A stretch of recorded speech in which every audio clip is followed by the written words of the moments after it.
Me joining the military was a total whim. And it started with a lie. So I went to school at William & Mary, that's down in Virginia. I grew up in Philly. So on the way from Philly to Virginia was my best friend's house in Annapolis. And I was sitting at this bar with my buddy.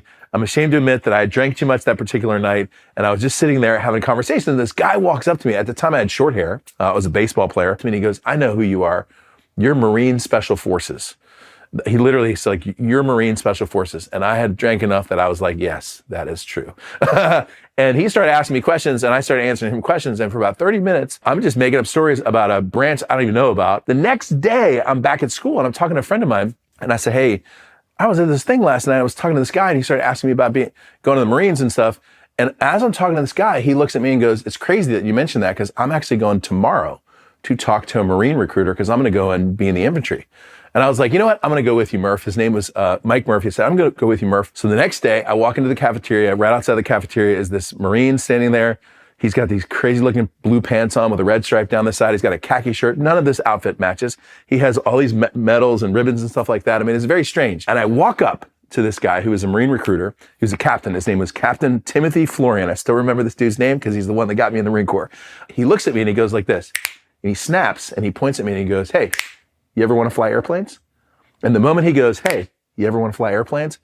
Like everything changed.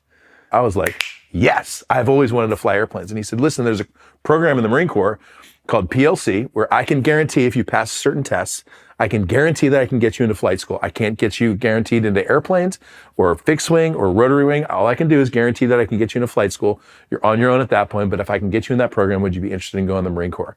And I kid you not, dude, 2 weeks later, I'm like signing on the dotted line, having passed on my tests. I go back for Thanksgiving, talk to my family.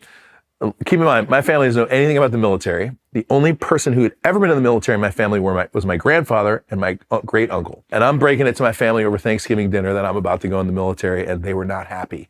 At my commissioning service about a year later, my grandmother and my mom are sitting in the front row, weeping. The gunnery sergeant who gave me my first salute said, isn't that wonderful, son? There's tears of joy. Those tears of joy. I said, Gunny, those are not tears. Those are my mom and my grandma think I'm about to die.